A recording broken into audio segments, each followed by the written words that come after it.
This is one reason nilikuwa naomba Mungu sana. Trump nimekuombea. I've prayed for you my brother. I've prayed for you. Apart from freedom of speech kwa X, wacha tuone video sikieni. Stop the chemical, physical, and emotional mutilation of our youth. On day one, I will revoke Joe Biden's cruel policies on so-called gender-affirming care. Ridiculous. A process that includes giving kids puberty blockers, mutating their physical appearance, and ultimately performing surgery on minor children. Can you believe this? I will sign a new executive order instructing every federal agency to cease all programs that promote the concept of sex and gender transition at any age. I will then ask Congress to permanently stop federal taxpayer dollars from being used to promote or pay for these procedures and pass a law prohibiting child sexual mutilation in all 50 states. It'll go very quickly.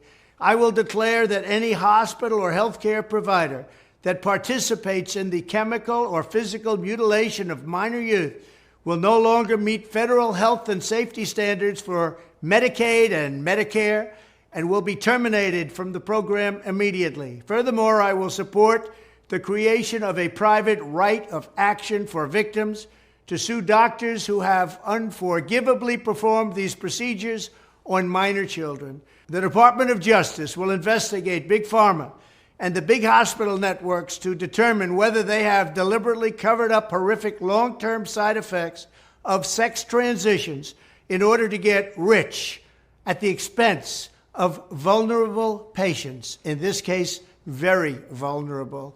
We will also investigate whether Big Pharma or others have illegally marketed hormones and puberty blockers which are in no way licensed or approved for this use. My Department of Education will inform states and school districts that if any teacher or school official suggests to a child that they could be trapped in the wrong body, they will be faced with severe consequences, including potential civil rights violations for sex discrimination and the elimination of federal funding. As part of our new credentialing body for teachers, we will promote positive education about the nuclear family, the roles of mothers and fathers, and celebrating rather than erasing the things that make men and women different and unique.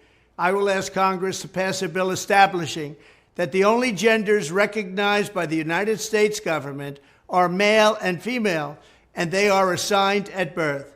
The bill will also make clear that Title IX prohibits men from participating in women's sports, and we will protect the rights of parents from being forced to allow their minor child to assume a gender which is new and an identity without the parents' consent.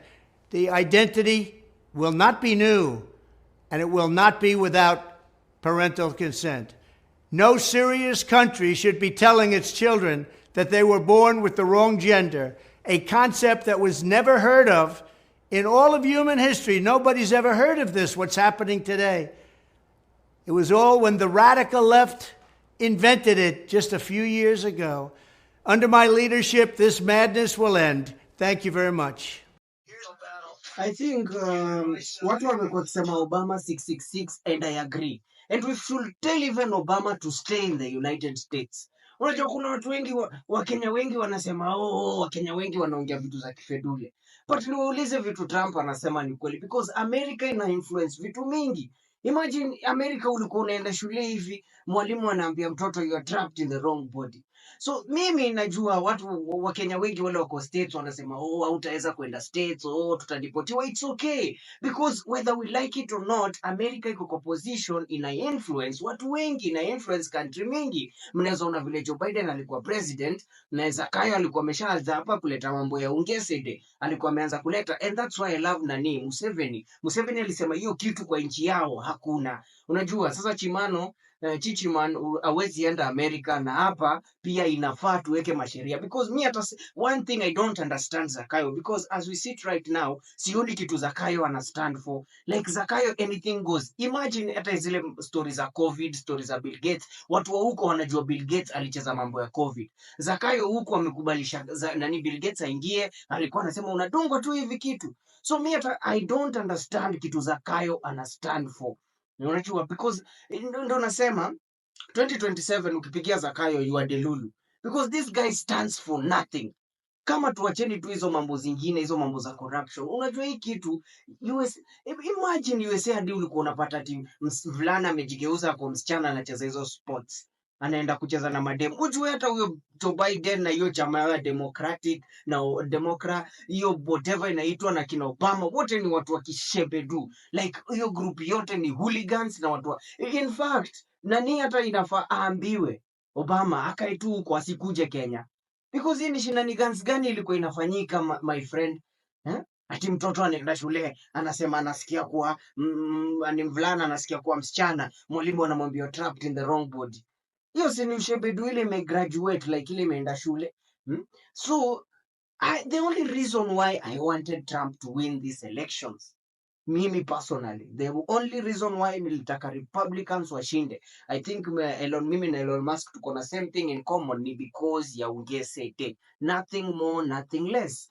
Hii speech ukisikia tu unashangaa watu walikuwa kwa power walikuwa wanatumia nini na at the end of the day, United States of America ina influence country mingi. Mnaweza ona Trump ameingia war ya Russia, Putin, like mse hakutawahi kuwa mtu perfect, hakutawahi kuwa na leader perfect, hakutakuwa na president perfect, but kutakuwa na mtu better than the other person.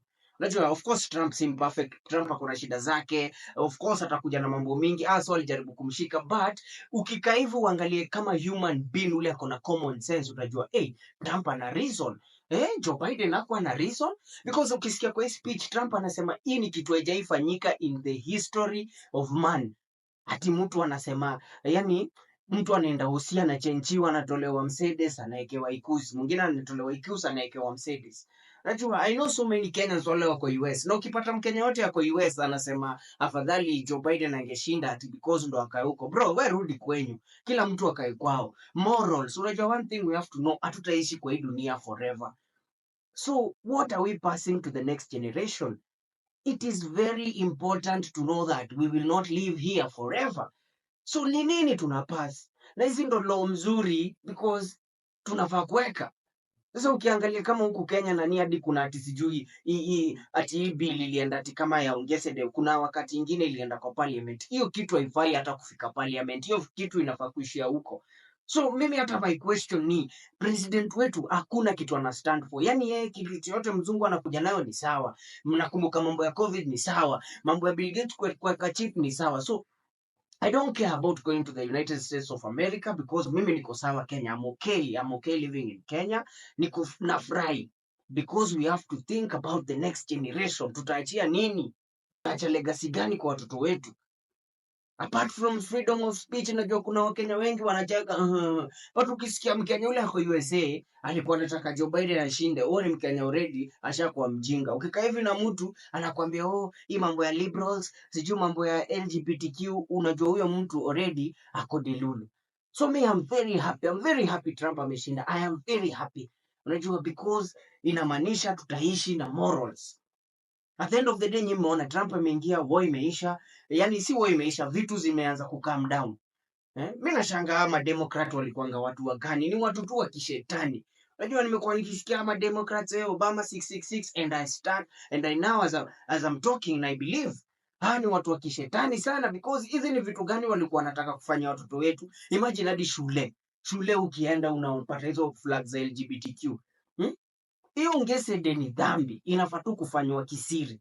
Ungesede haitaikubalika, ni dhambi, inafanywa hii kisiri. Wewe kama unataka kuswagwa haga kichichi man, enda ufanye huko kwa giza, ugoje kwenda kwa shetani. But msituletee hii, because kama wewe ni mtu unawatch movie, hadi siku hizi Disney wanaweka mambo ya ungesede kwa movie zao. Unashangaa hii dunia yetu inaenda wapi? So I am very happy Trump ameshinda.